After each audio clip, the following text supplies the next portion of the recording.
Si on prend la situation d'il y a 10 ans, l'acheteur n'avait pas beaucoup d'informations à disposition pour acheter.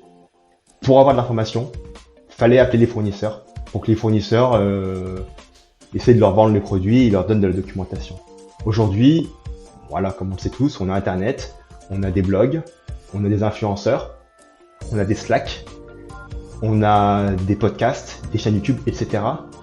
Tout ce déluge d'informations plus ou moins pertinentes est utilisé par les personnes, par les acheteurs, pour se dire ok, non, mais plutôt que d'aller parler aux 5 fournisseurs, je vais faire une petite enquête sur Internet, je vais demander à mes collègues, je vais écouter tel podcast, je vais lire des articles, et une fois que j'aurai fait ma recherche d'informations, je vais terminer, je vais juste aller voir le fournisseur ou peut-être les 2 fournisseurs qui m'ont l'air les mieux.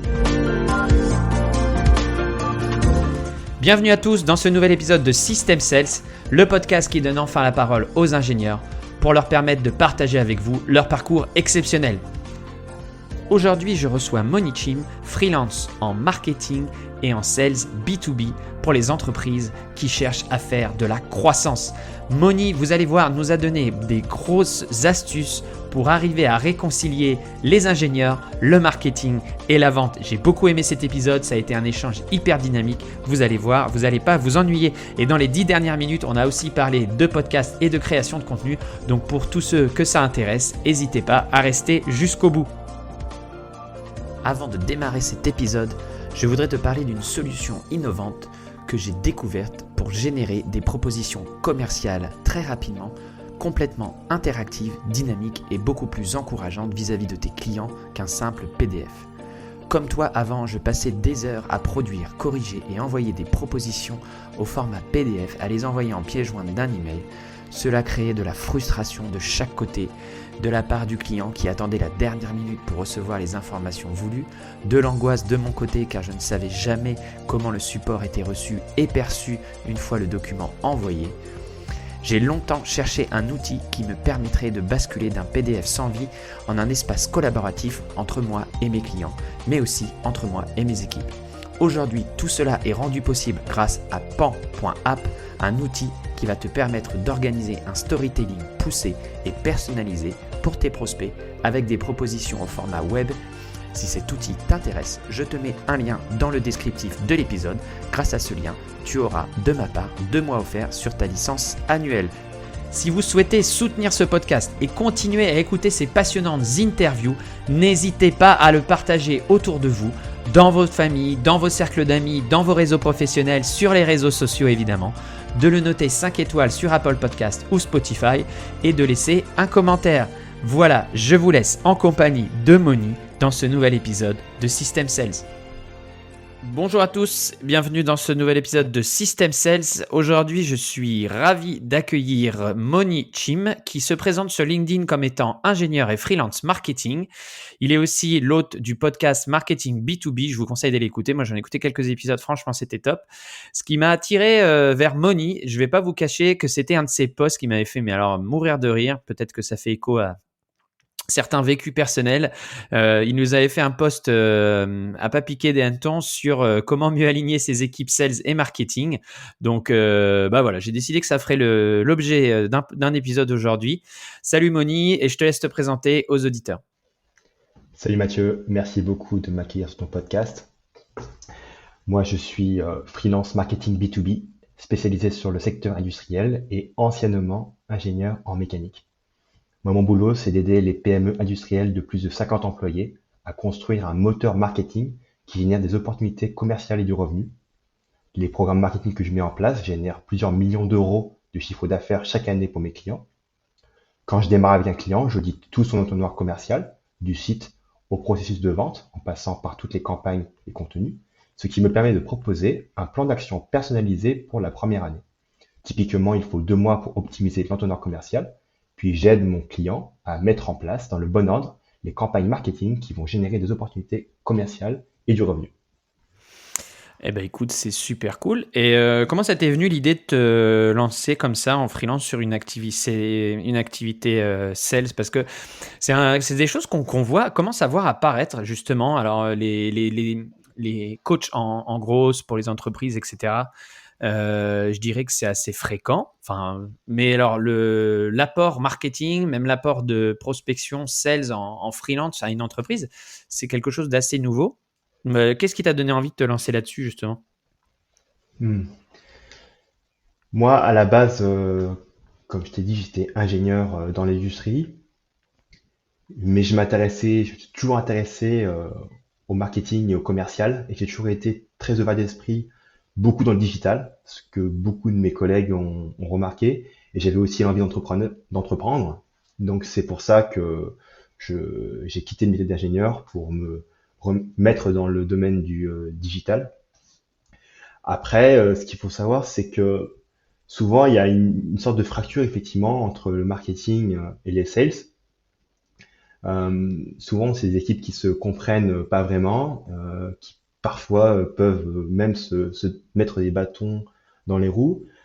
Moi, la chance que j'ai eue en tant que marketeur, parce que c'est ça que j'ai vraiment, c'est mon métier de base, c'est de parler à beaucoup de sales dans les entreprises clientes et le fait de vraiment prendre le temps de les écouter, de voir leurs objectifs, de voir leurs préoccupations et de voir leur quotidien, ça m'a fait comprendre à quel point ça serait super intéressant de collaborer avec les marketeurs de mes clients, mais de collaborer aussi avec les sales de mes clients et encore mieux de les amener à tous travailler ensemble. Donc au-delà d'être un apporteur d'affaires, tu es aussi comment dire, un ambassadeur, un négociateur, quelqu'un qui ramène la paix entre les marketeurs et les ventes. Du coup, juste, je rembobine un petit peu ce que tu as été un petit peu vite sur le sujet du jour. Toi, tu as une double casquette, tu as été ingénieur et tu es aussi marketeur, c'est-à-dire tu as eu les deux diplômes, tu as fait les deux cursus en parallèle, c'est ça? C'est ça, tout à fait. Pour revenir un peu dans le passé, moi je suis ingénieur de l'UTC Compiègne et de Chalmers University of Technology, donc en génie mécanique et génie automobile. À la base, moi, ma spécialité, c'était le calcul de structure par élément fini, faire de la simulation de crash avec des voitures, simuler des centrales nucléaires, etc. Donc voilà, un métier très analytique et très intéressant pour moi pendant peut-être les 2 premières années. Mais après, par rapport à ma personnalité, ça ne correspondait pas. J'avais besoin d'avoir plus de créativité et aussi plus, on va dire, d'apprentissage multidisciplinaire. Et c'est pour ça que je me suis dit, ok, ce serait cool de faire autre chose en fait. Parce que je commençais un Ouais. peu à m'ennuyer dans ce que je faisais. Et c'est pour ça que je me suis mis dans le marketing. Mais c'est marrant parce que j'avais fait un de mes posts qui a le mieux marché. J'avais fait un post qui disait que les écoles d'ingénieurs sacrifiaient au moins 10 à 20% de leurs effectifs sur le marché du travail. Et je faisais écho à une formation que j'avais donnée au sein à l'INSA, où j'avais fait une intervention sur les métiers de la vente pour les ingénieurs. Et j'avais eu à la louche peut-être une quinzaine, 15% des élèves qui m'avaient dit « Oh ouais, c'est clair que moi, je me vois pas derrière un bureau. Soit je suis compétiteur, je suis sportif, je suis créatif et j'ai besoin d'exprimer ça sur le terrain. » Et du coup, ce que tu viens de me dire, ça fait un petit peu écho à ça, justement. Et ben c'est plutôt cool. Et du coup, qu'est-ce qui te plaît dans le marketing? Est-ce que tu peux déjà, je suis désolé, j'essaye d'être le plus éducatif possible pour ceux qui nous écoutent. C'est quoi aujourd'hui le marketing et pourquoi c'est devenu important justement au sein des entreprises et même pour les ingénieurs qui comprennent bien cette nouvelle, enfin c'est pas une nouvelle discipline du tout, mais voilà, j'ai l'impression que ça a pris quand même de l'importance. Donc c'est quoi le marketing pour toi aujourd'hui? Ah, Alors tout question d'abord, difficile. question difficile parce qu'il y a plusieurs milliers de définitions différentes du marketing. Chaque personne a sa propre définition du marketing. Je vais essayer de vous donner ma vision du marketing aujourd'hui. Le marketing, ça a donc plusieurs grandes fonctions. La plus grande fonction, pour moi, c'est d'être un moteur de croissance pour l'entreprise. C'est de générer de la demande entrante pour les produits et services que ton entreprise vend. C'est Ok. avoir des clients potentiels qui envoient un email, qui laissent un formulaire et qui disent bonjour, je veux avoir un call de découverte avec l'équipe sales. Et pour arriver à ce type de résultats, évidemment, il faut mettre en place tout un ensemble de systèmes, de programmes, et évidemment avoir un alignement stratégique entre toutes les différentes équipes de l'entreprise pour avoir du revenu qui arrive de cette façon-là. D'accord, ok. Et aujourd'hui, on entend aussi beaucoup parler ça fait peut-être écho à ce que tu viens de dire, de gross marketing. Du coup, c'est quoi le gross marketing pour toi? Ça rejoint C'est un petit quoi peu ce le... que tu... Ouais, c'est quoi le growth marketing pour moi? Le growth marketing, là encore, hein, il va y avoir plusieurs définitions. Je peux en prendre, je peux en prendre deux. Donc une première, c'est que c'est plus qu'une stratégie, c'est plus un mindset, c'est plus un état d'esprit. C'est un état d'esprit qui est très engineering, au sens, on arrive, on regarde le marché, la situation, on établit des hypothèses, et on se dit, ok, face à telle situation, face à tel client et notre produit, euh, peut-être que le canal numéro un ou le canal numéro 2 pourrait être efficient. Et après, qu'est-ce qu'on fait? En tant que scientifique, bah, on fait une expérience pour essayer de valider ou infirmer l'hypothèse. On va lancer par exemple une campagne Google Ads et à côté, on va lancer une campagne Facebook Ads. Donc on lance, on implémente les campagnes et derrière, on regarde les résultats et on compare et on va décider sur la base des résultats quel canal a le mieux fonctionné. Ce qui fait que derrière, on va investir plus sur ce canal-là et on va continuer à expérimenter, mais à l'intérieur de ce canal-là. Et une fois qu'on a un canal de traction qui fonctionne bien, on ne se repose pas sur ses lauriers. Parce qu'en fait, le marketing, comme l'a dit Claire Girard sur un des podcasts, c'est un ensemble de courbes sur le temps. Des courbes d'abord croissantes, parce que le canal commence à fonctionner.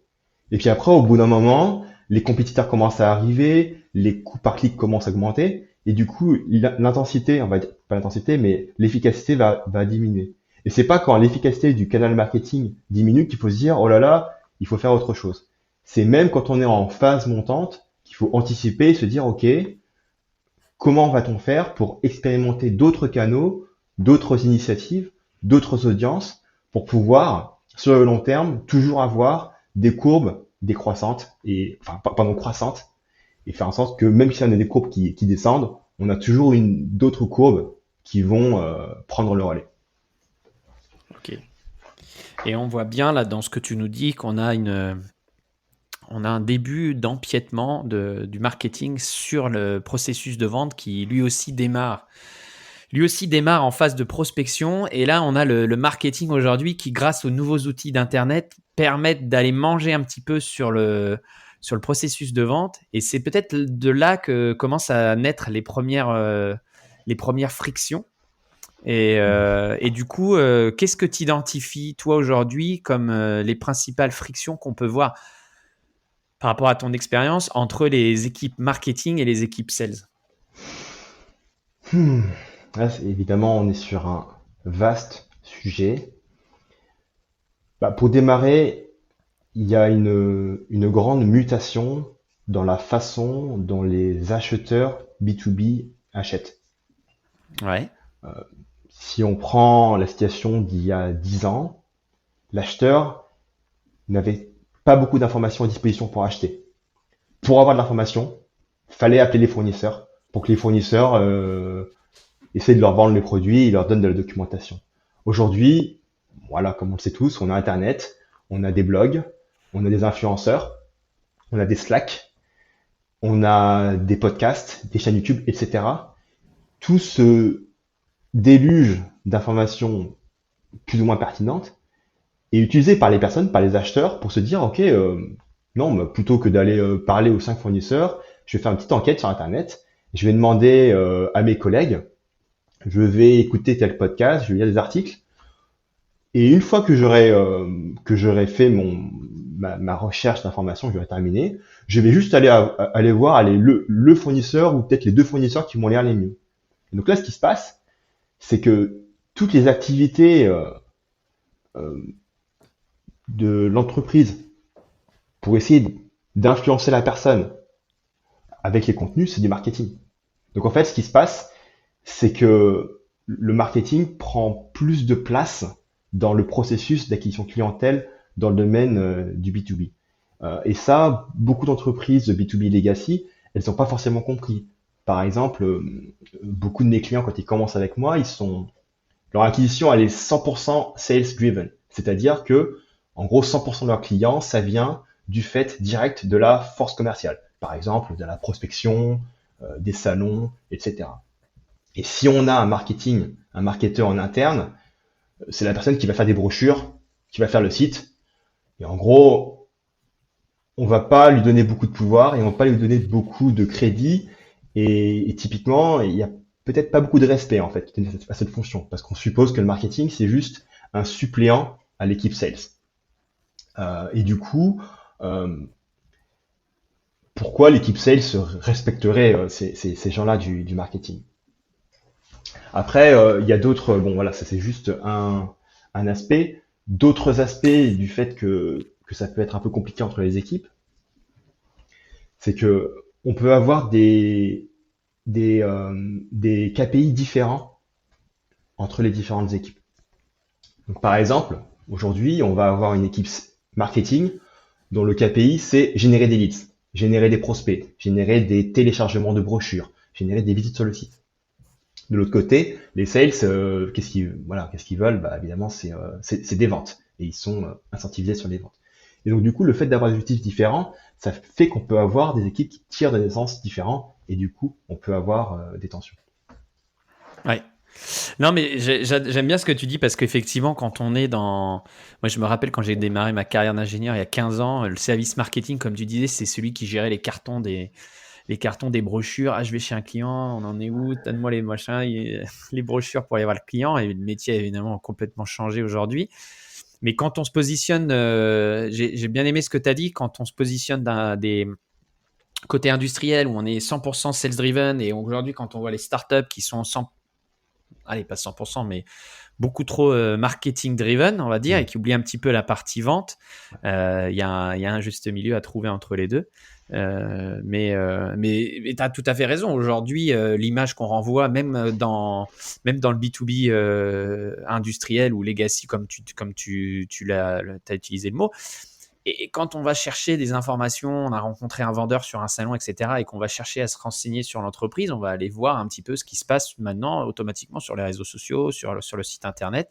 Et c'est important d'avoir une image qui change un peu, et puis même pour se différencier vis-à-vis de la concurrence. Alors, il faut toujours être en synchronisation avec les attentes de son marché, parce que si on fait trop jeune ou on fait trop start-upper, bah, on risque d'être désynchronisé par rapport à sa clientèle qui est peut-être un petit peu plus à la recherche des choses un peu plus, on va dire, old school. Je pense à la fourniture de machines, je pense à des choses comme ça, où voilà, si on a un marketing qui est un peu trop orienté un peu trop moderne, ben on risque de perdre un peu sa clientèle de base. Mais c'est aussi important, voilà, si on veut sortir du lot par rapport à des grosses big compagnies, et ben, si on veut sortir du lot, c'est de montrer par son marketing qu'on est 100% focus sur une tâche, sur une niche, et qu'on est là, nous, on a un nouveau player, un nouveau game player, et que et d'où l'importance aujourd'hui du marketing.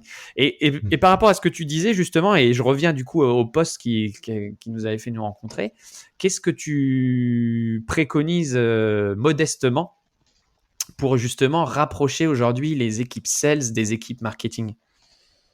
J'ai beaucoup aimé ton développement précédent. Effectivement, il faut trouver le juste milieu entre avoir un discours qui soit percutant et différenciant, et en même temps ne pas choquer les clients avec un discours qui n'est pas en phase avec leurs attentes. Et si tu veux, après derrière, on pourrait essayer de développer sur cette question-là. Mais tout d'abord, par rapport à l'alignement entre les équipes sales et marketing, oui, j'ai quelques préconisations à apporter. La première, c'est essayer de mettre des objectifs communs entre les deux équipes. Donc c'est pas forcément obligé que les équipes, que tous leurs objectifs soient en commun, mais par exemple, on pourrait se dire, ok, est-ce qu'on ne pourrait pas avoir au moins une métrique sur laquelle on sera tous mesurés, que ce soit le nombre d'opportunités générées, que ce soit le revenu généré, etc. Et ça fait que ça va aider les équipes à tirer un peu dans la même direction. Un autre point, c'est essayer de mettre en place des réunions communes, marketing, sales, pour discuter de tous les sujets transversaux. Donc, discuter du pipeline, discuter des campagnes qui sont en cours, discuter par rapport au persona, par rapport au profil client, par rapport à l'avancement de différents comptes. C'est possible de discuter par rapport à quel message on veut, enfin, discuter sur le message qu'on veut apporter au client, par exemple sur le site. Est-ce que les sales peuvent donner au marketing des idées de contenu? Est-ce que le positionnement il est bien bon? Donc ça permet en fait aux équipes de se parler, de se comprendre mutuellement.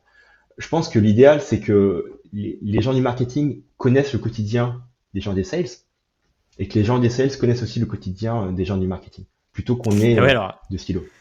Ouais, mais c'est marrant parce que du coup, enfin moi j'ai un long passif, j'ai passé 15 ans dans la même entreprise, donc j'ai vu passer on a vu passer des trains et ce qu'on avait fait à une époque, et je pense que c'est toujours d'actualité. Voilà, moi, s'il y a des gens qui m'écoutent en entreprise qui cherchent toujours à améliorer la coordination entre plusieurs équipes qui ne se parlent pas, n'hésitez pas à faire le petit exercice que vient de nous suggérer Moni, ce qu'on avait appelé à l'époque le vie ma vie. C'est-à-dire que pendant, maximum 48 heures, allez dans un service et prenez la place d'un des membres de l'équipe et essayez de vivre un peu son quotidien. Et vous allez voir que ça facilite toujours la coopération quand on comprend les problématiques que vit la personne. Et je rejoins ce que tu disais, par exemple, il n'y a rien de pire pour un sales qui vient de démarcher un prospect et que son prospect se retrouve dans une campagne marketing dès le lendemain, alors que celui-ci n'a rien demandé et qu'on est un vendeur en train de chauffer son prospect, d'être dans sa phase de découverte, de problem aware, etc. Et que la personne se retrouve enrôlée dans une campagne mail qui risque de faire tout capoter. Enfin, je sais pas, tu as peut-être vécu la même chose. Ouais, j'ai vécu pas mal de scénarios un petit peu cauchemardesques. Et donc clairement, oui, il faut avoir de l'empathie entre les équipes et aussi une bonne, bon, ça a l'air débile dit comme ça, mais une bonne communication.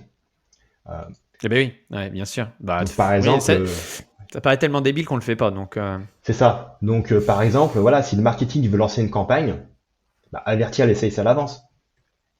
Comme ça, ils peuvent se préparer, ils peuvent savoir de quoi parle la campagne, etc. Et autre chose que j'aimerais recommander, c'est d'avoir soit un seul CRM entre les équipes marketing et sales, soit avoir deux CRM séparés, mais qui soient parfaitement connectés.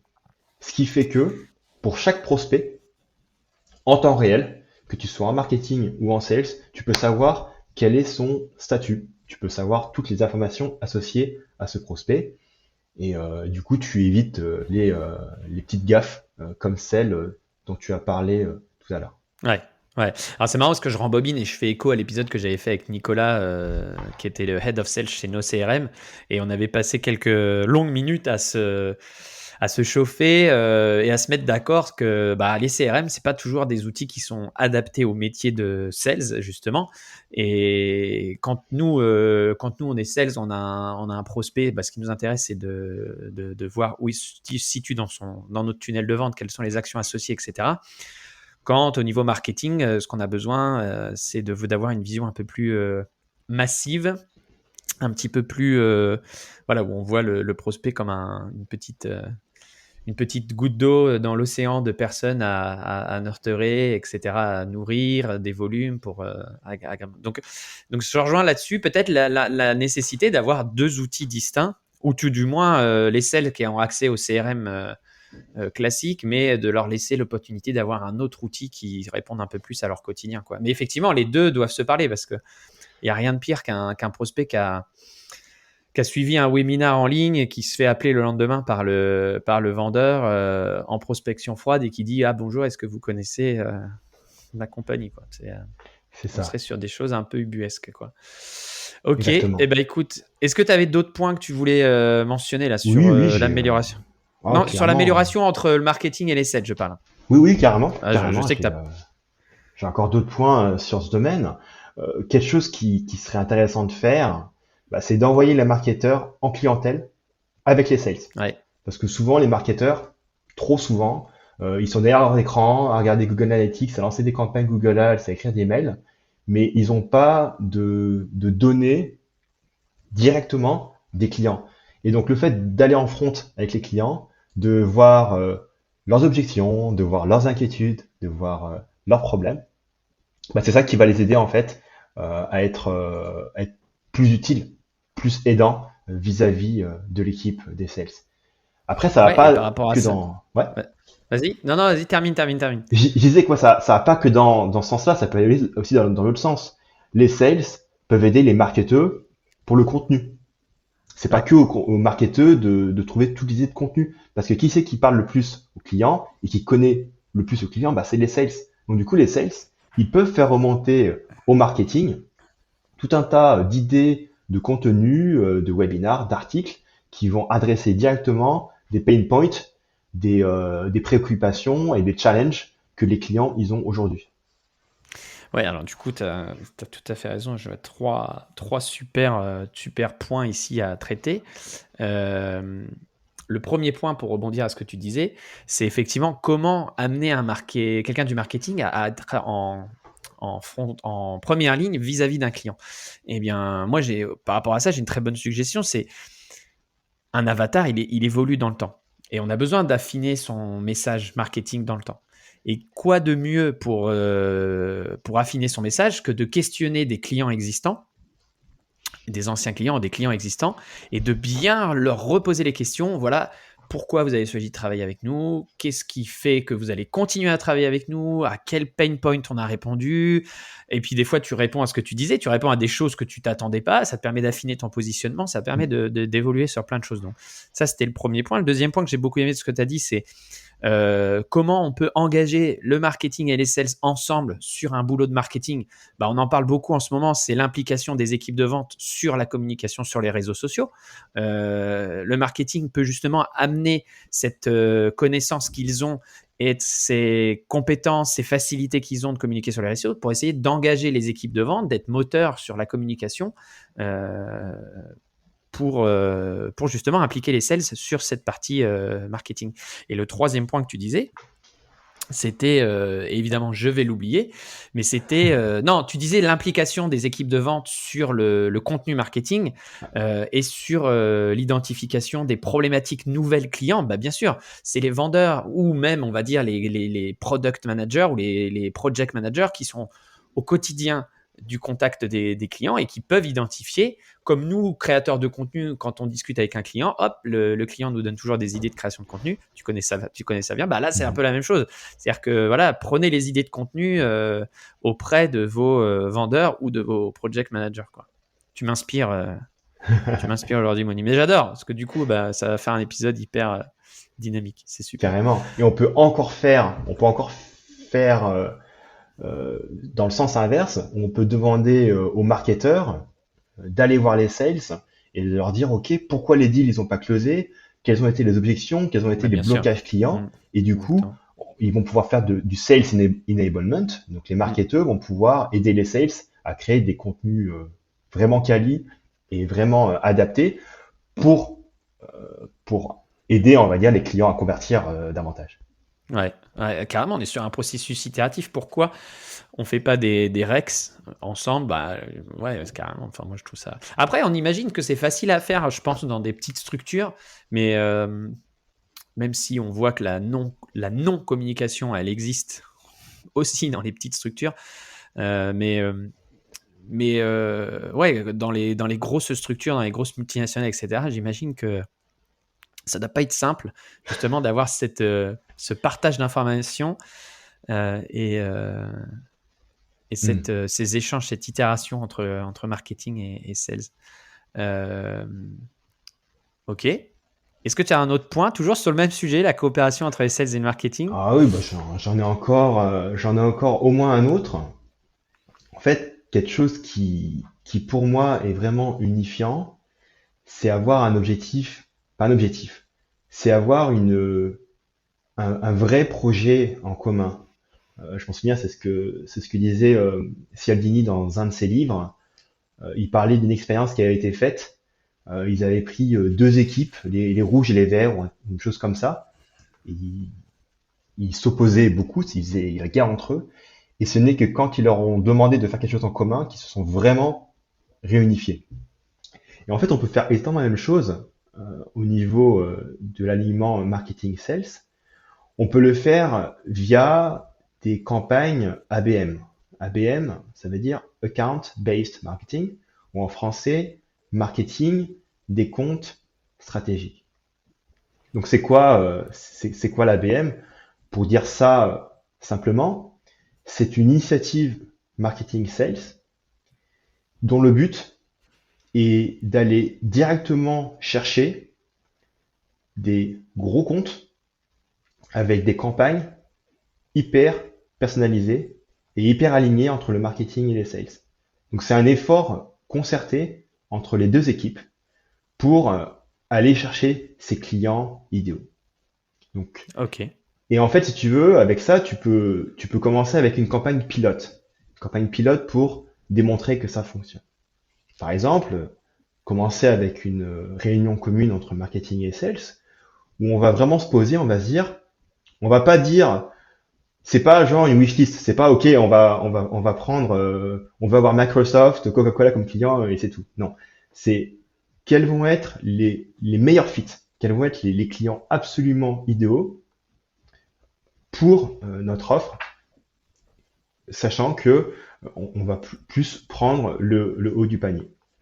Et après, en fait, faire un travail entre les deux équipes pour pour bien aligner le positionnement de notre entreprise, notre offre, quels arguments on va utiliser, quelles propositions de valeur on va montrer et comment on va aller toucher les cibles qu'on a. Et une fois qu'on les aura touchées, comment on va faire pour transformer ces cibles en clients.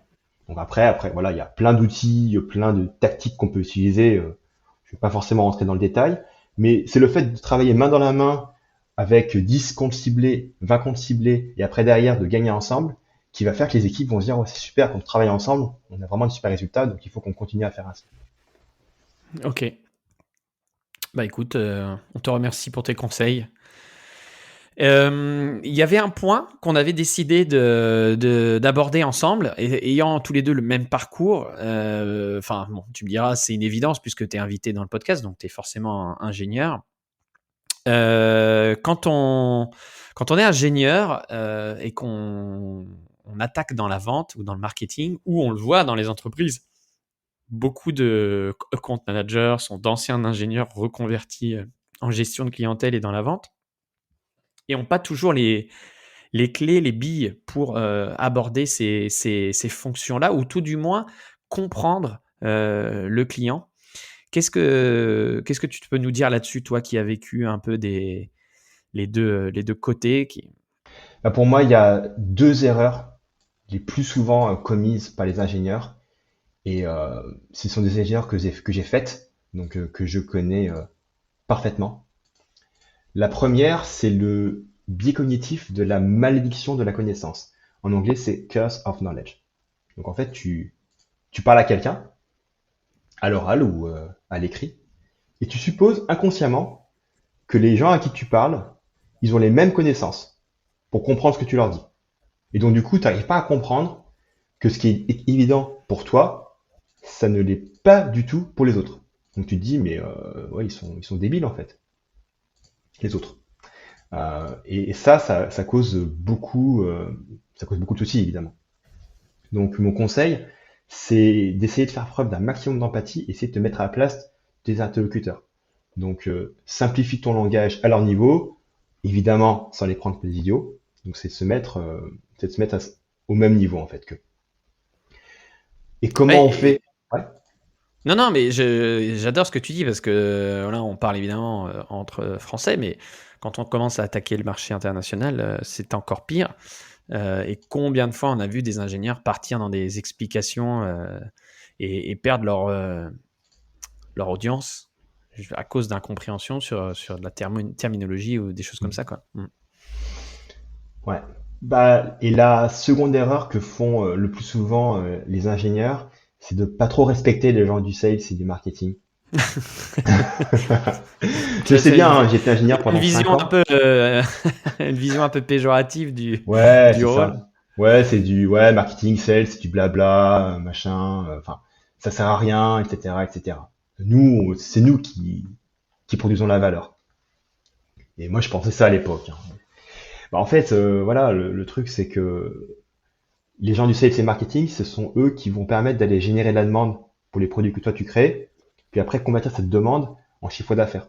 Donc, ils sont aussi importants que les gens de la team produit. Donc, sans ingénieur, il n'y a pas de produit, et sans marketing sales, il n'y a pas de client. Du coup, te dire que ouais, ce sont des gens différents avec on va dire, des formations différentes, avec une sensibilité différente, mais ils ont un rôle crucial à jouer dans ton équipe. Donc voilà, c'est mieux de les respecter et comme ça, du coup, bah, tu vas pouvoir mieux collaborer avec eux et avoir des meilleurs résultats. Et en plus, je trouve qu'en général, un, on a un meilleur retour des fonctions support. D'ailleurs, aujourd'hui, j'ai fait un post sur les juristes, mais avec beaucoup d'humour. Et j'adore mes amis du juridique, parce que sans eux, on serait toujours très bloqué dans les négociations. Mais voilà, je me suis permis de faire un petit peu d'humour. Mais on a souvent beaucoup plus de compassion, d'admiration, de remerciement des fonctions support qui comprennent l'importance des fonctions vente. Effectivement, que des ingénieurs. Moi, dans mon entourage, j'ai beaucoup d'amis sont toujours dans les fonctions techniques ou de management et qui voient toujours d'un œil un peu dédaigneux les fonctions de sales. Ouais, ouais, ouais, je te rejoins là-dessus. Hein, c'est un peu ingrat la vente, je dirais. Ouais, mais il y a aussi un truc, et maintenant je suis content d'avoir changé de point de vue. Je trouve qu'il y a un snobisme qu'on t'enseigne en classe prépa et qu'on t'enseigne en classe d'ingénieur. On dit, voilà, tu vas être ingénieur, tu seras le meilleur, tu auras un super diplôme, et en fait, tu seras un peu meilleur que les autres. Et ça, et c'est marrant, hein, c'est une attitude que j'avais à l'époque. Moi, je croyais que j'étais le meilleur, je pensais que les autres, c'est des nazes. Si t'étais pas ingénieur, bah, t'étais pas à mon niveau. Et franchement, maintenant, j'en rigole, mais j'ai un peu honte d'avoir eu cet état d'esprit à l'époque. Mais je Ouais. pense que vraiment, c'est vachement imprimé, en fait, dans les écoles, dans les classes prépa. Je sais pas ce que t'en penses. À quel niveau, justement? Hmm. Bah, les profs, c'est vachement. Je pense qu'il y a, ouais, ça venait pas mal des profs et Je des te rejoins, je te administrations. rejoins là-dessus. Moi, je trouve que les fonctions encadrantes mesurent pas encore l'importance des compétences de vente dans le cursus. Donc là-dessus, je te rejoins. Est-ce que toi, tu vois d'autres points le fait justement peut-être que les ingénieurs aient fait. Alors, est-ce que c'est aussi vrai dans les prépas intégrés? Mais tu vois, comme toi, tu as fait l'UTC avec une prépa intégrée. Est-ce que c'est. Non, non, j'ai fait le prépa externe en fait. Ah, tu as fait prépa externe. Donc, du coup, bah, Ouais. justement, tu peux nous donner des points de vue. Là, c'est tellement difficile d'arriver au bout que indirectement, tu te places un peu peut-être sur un piédestal ou j'en sais C'est rien. ça, c'est ça. En fait, tu te dis, voilà, je suis dans le top 1%, j'ai bossé 70 heures par semaine pendant 2 ans, je connais des choses que, entre guillemets, personne ne connaît, etc. Enfin, c'est bête tout ça, hein. Et du coup, tu te dis, ouais, je suis trop fort, quoi. Le marketing, le management, c'est facile, c'est bidon, n'importe qui pourrait faire ça. Ouais, clairement une attitude vraiment dédaigneuse et, et détestable au final. Ah bon. Ouais, bah écoute, bah tant mieux. Du coup, ça t'a permis de. Et qu'est-ce qui t'a fait changer justement? Bon, toi, t'as fait une formation de marketing et après, t'es parti dans la vente.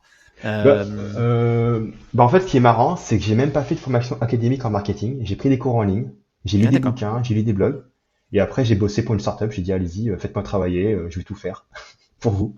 Ok. Et ça t'a plu? Ouais, c'était génial. Ouais, j'ai Ouais. appris énormément. Et ce que j'ai aimé en fait, c'est effectivement quelque chose que j'aime bien en marketing et en vente, c'est qu'on apprend beaucoup plus en faisant et en essayant des choses qu'en étant à l'école. Ah bah oui, parce que du coup, le nombre d'interlocuteurs que tu as face à toi est beaucoup plus important. Donc, t'es obligé de t'adapter en permanence, quoi. Enfin, Comment ouais, justement, alors comment on a parlé de les interactions entre les équipes marketing et les équipes vente, mais comment on peut justement, si on est ingénieur plutôt, technique dans l'entreprise, qu'est-ce qu'on peut apporter aux équipes sales, justement et aux équipes marketing pour les aider à on a parlé un petit peu, les feedbacks clients quand tu es le chef de projet qui va exécuter et cetera. Comment on peut les aider, à améliorer un peu leur approche client et leur quotidien justement? Donc déjà, voilà, changement de mindset. T'es pas meilleur qu'eux, t'es dans la même team qu'eux. L'objectif de l'entreprise, il y en a deux. Le premier, c'est vendre un maximum et satisfaire au maximum les clients. Donc en fait, au-delà de bien faire ton boulot actuel et satisfaire ton N+1, le meilleur truc que tu peux faire pour aider ta boîte, c'est de collaborer étroitement avec les teams marketing et sales. Donc pour ça, tu peux faire plein de choses. Mais la première, c'est déjà te rapprocher humainement de ces différentes équipes.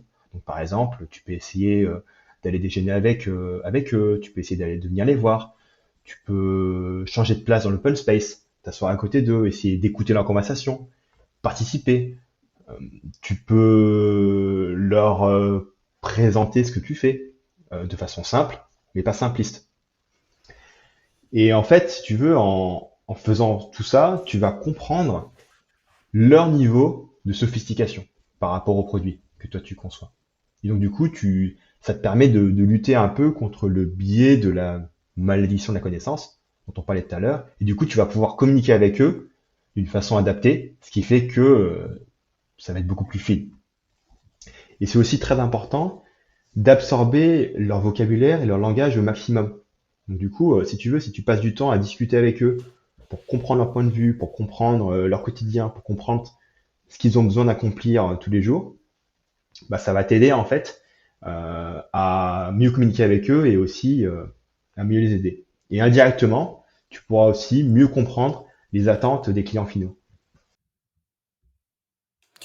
Ouais, bah, ça puis ça marche dans les 2 sens, hein, aller voir aussi un peu les techs de temps en temps, enfin surtout dans le SaaS, mais aller voir les techs pour savoir un peu ce qui se passe et aller derrière, derrière le paravent, pour optimiser, améliorer et votre pitch de vente et puis votre capacité à répondre, aux attentes, aux objections des clients, aux questions des clients, parce que sinon, bah, vous êtes toujours obligé de vous faire accompagner, des fois en rendez-vous et cetera et c'est pas toujours simple, quoi.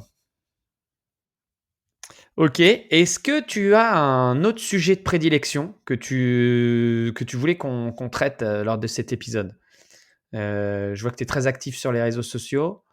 C'est un virage que tu as décidé de prendre, de devenir un peu créateur de contenu? Tu peux nous expliquer? À la limite, voilà, on peut passer les 5 dernières minutes sur ta créa de contenu et sur ton podcast. On peut en discuter entre podcasteurs, ça me fera très plaisir. On va perdre les auditeurs, mais c'est pas grave, j'assume. Pas de problème. C'est vrai que donc j'ai un podcast où je parle de marketing B2B.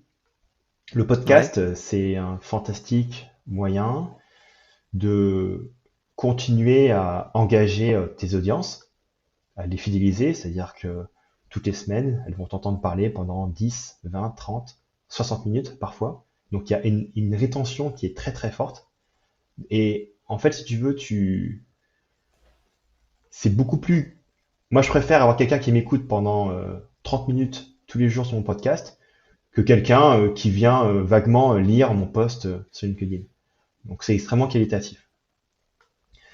Et le podcast, c'est aussi ce qui est bien, c'est que, enfin, je trouve, c'est que ça permet aussi de faire intervenir d'autres personnes et de co-créer du contenu. Par exemple, chaque semaine, je fais intervenir un influenceur différent qui va apporter ses propres insights à mon audience. Et donc du coup, ça simplifie un peu la création du contenu au sens que tu vas plus te focaliser sur l'acquisition de bons invités, sur la préparation d'un bon épisode avec lui et derrière sur le fait de produire l'épisode et le diffuser, plutôt que toujours devoir avoir à trouver des idées de contenu.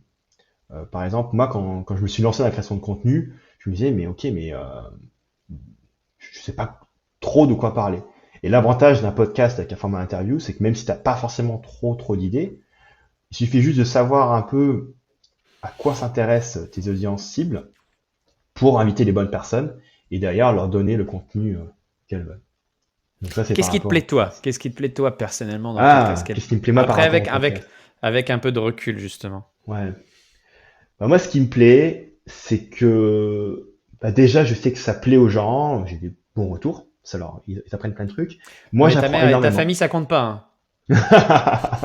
C'est ça. Justement, comment ça se passe le retour? Les gens te font un retour spontané sur LinkedIn, Oui, sur les commentaires. D'accord, c'est super. ça. C'est cool, Retour ouais. par commentaire, j'ai des clients potentiels aussi qui arrivent par message privé. En fait, ce qu'il faut D'accord. savoir, ce qui est intéressant, c'est que quand on fait pas de personal branding, on ne voit pas toutes les opportunités qu'on manque. On ne voit pas tous les clients qu'on aurait pu acquérir. On ne voit pas toutes D'accord. les opportunités qui auraient pu nous tomber dessus parce qu'elles n'existent pas. Alors que si on commence à faire du personal branding, donc avoir un podcast, être présent sur LinkedIn, avoir un blog, etc., c'est là qu'on active toutes ces opportunités-là. Et franchement, c'est magique. Le podcast, c'est aussi un super outil de networking. Moi, j'ai rencontré des personnes extraordinaires via le podcast. Je me suis fait des amis. Et j'ai aussi appris énormément de toutes ces personnes. Quand tu as vu une personne, bah forcément, c'est toi en fait qui va capturer le plus d'informations. Ouais, je suis là-dessus, je te rejoins complètement. Enfin, niveau network, je trouve ça vraiment excellent. Moi, je suis un peu plus. Après, c'est peut-être ma personnalité. J'ai besoin d'avoir du retour, tu vois, d'avoir d'effet boomerang, tu vois. Et je suis hyper frustré de ça. Moi, le podcast. Alors, quand tu parles de ce que tu fais, les gens te disent ah bah oui, j'ai écouté, c'est top, etc. Mais si tu vas pas à la pêche aux infos, personnellement, après, voilà, c'est peut-être moi qui m'y prends mal, hein, mais j'ai pas ce retour-là, tu vois, j'ai pas cet effet. Mais par contre, avec l'invité, évidemment, tout de suite, Hmm. c'est un moment d'échange vraiment sympa, quoi.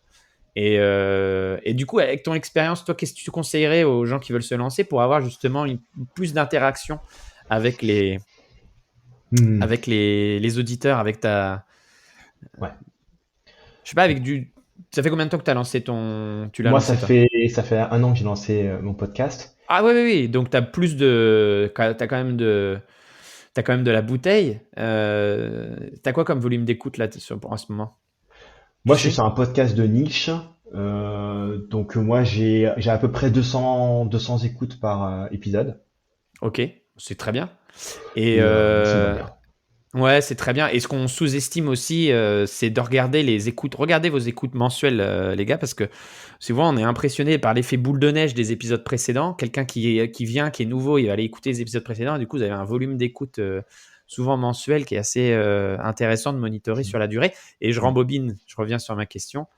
Quel conseil tu donnerais justement pour avoir, à ceux qui se lancent dans le podcast, pour avoir un peu plus d'engagement de Ouais. ça vis-à-vis Donc de ses j'ai auditeurs? plusieurs conseils. Le premier, c'est podcaster régulièrement. Les podcasteurs qui performent le plus sont des gens qui podcastent. Parce qu'en fait, si tu veux, si tu pousses un podcast, par exemple toutes les semaines, bah dans le flux d'actualité, dans le flux des podcasts, enfin, des applications des gens, c'est-à-dire quand les gens vont ouvrir leur iPhone, ils vont voir dans la notification apparaître de nouveaux épisodes. Donc déjà, être extrêmement régulier. Pour moi, il vaut mieux au moins faire chaque semaine. Donc ça, c'est la première chose. Euh, la deuxième chose, évidemment, essayer d'améliorer ton podcast au fur et à mesure. Donc tu vas te réécouter. Moi, je vais te donner un exemple. Hein. Je me suis réécouté et je me suis rendu compte que j'avais des énormes tics de langage. Et du coup, je me suis dit, ok, bon, on va peut-être arrêter ça et on va essayer d'être un peu plus soutenu.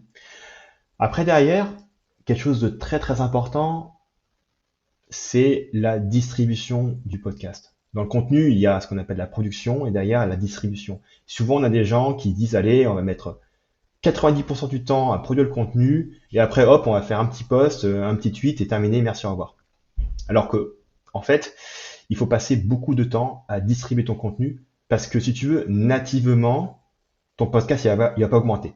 C'est-à-dire que si tu fais ton podcast et tu vas pas le distribuer sur d'autres plateformes, par exemple LinkedIn, par exemple Twitter, etc., ton podcast il va pas vraiment augmenter, malheureusement. Donc tu es obligé en fait, si tu veux, de le distribuer au maximum de façon qui soit cohérente avec ton podcast. Je vais donner un exemple. Moi sur mon podcast, quand je publie mon podcast, je fais un post sur LinkedIn où je remplis le post avec 3000 caractères. Et ces 3000 caractères, c'est quoi? C'est un super résumé des points clés du podcast. Donc, j'ajoute une valeur ajoutée par rapport au fait de juste dire, bam, je mets le lien du podcast, va écouter. Donc ça fait que le post il a une meilleure portée et que les gens, du coup, ils vont avoir plus tendance à cliquer sur le lien. Et ce que je fais derrière, c'est que 2 mois après, je fais un nouveau post où je fais encore la promotion du podcast en faisant un carrousel. Donc essentiellement, c'est le même contenu, donc je reprends encore les points clés du podcast, mais je les mets dans un carrousel. Donc du coup, c'est pas une répétition pure, c'est un changement de format. Et le prochain level que j'aimerais faire, c'est au niveau de la vidéo, faire aussi une capture vidéo du podcast, et d'ailleurs découper des petits morceaux pour pouvoir pousser des bouts de vidéo du podcast sur LinkedIn et YouTube, et toujours sur les petits bouts, sur les extraits du podcast, mettre un lien vers l'épisode original. Pour toujours en fait, d'un côté attirer l'attention des gens avec d'autres posts, mais qui vont les faire arriver sur le podcast principal. Ouais. Bah, là, on utilise pour les auditeurs, on utilise un logiciel qui s'appelle Zencastr qui permet d'enregistrer vidéo et flux audio. Mais je crois qu'il y a un autre outil qui permet d'enregistrer et même de diffuser en direct, en live, l'interview ou sur ta chaîne YouTube, ce qui permet d'avoir de l'interaction avec tes auditeurs en live. Oui. Ce qui est top quand tu as un invité vraiment hors du commun ou même classique. Et mais là, on pourrait enregistrer la vidéo et ce serait tout aussi. Après, il y a toujours une partie de montage, rendre ça dynamique, parce qu'évidemment, 1 heure d'interview en statique, tu risques de perdre les gens. Mais il y a des gens qui préfèrent regarder et qui nous verraient ouvrir nos bouteilles d'eau et boire toutes les 5 minutes pour s'hydrater. C'est exactement ça. Mais oui, hein, en début mai, je vais faire un live. J'ai un ami B2B marketer qui m'invite à son live. Donc là, on va se retrouver devant 50 personnes. Et on va faire une présentation et derrière, il y aura des questions-réponses. Ok, bah c'est super cool. Bah vas-y, fais la promo, je te laisse. Et on arrive sur la fin de l'épisode là. Donc je te laisse, c'est ta minute promo. Et Ok. bah vas-y, je te laisse. C'est Ouais. pour toi. Ok, cool. Bon, bah, si les personnes qui ont écouté le podcast ont envie d'en savoir plus sur moi, elles peuvent venir me voir sur LinkedIn, donc Moni Chim. J'ai aussi une étude de cas dans laquelle je montre comment j'ai aidé un équipementier industriel à générer 2,3 millions d'euros de ventes avec 73 000 euros de budget publicitaire. Donc voilà, si les gens veulent se connecter à moi, ils ont qu'à venir me voir sur LinkedIn. Ok, et ben voilà, on mettra le lien de ton profil dans le descriptif de l'épisode. Ouais. Écoute, on arrive au bout. J'espère que ça a plu à tout le monde. En tout cas, moi, j'ai trouvé qu'il y avait des échanges hyper dynamiques avec plein d'astuces qui peuvent servir à la fois aux ingénieurs, au marketing, aux sales, aux podcasters. Donc, épisode super riche. Merci, Moni. Et je te souhaite une super continuation. Ouais, merci Mathieu. À bientôt. Salut. Voilà, j'espère que cet épisode vous a plu. N'hésitez pas à le partager autour de vous, à le noter 5 étoiles et à me laisser des commentaires. Vous pouvez aussi participer à des échanges avec l'invité en commentant le post LinkedIn. Allez, à la semaine prochaine.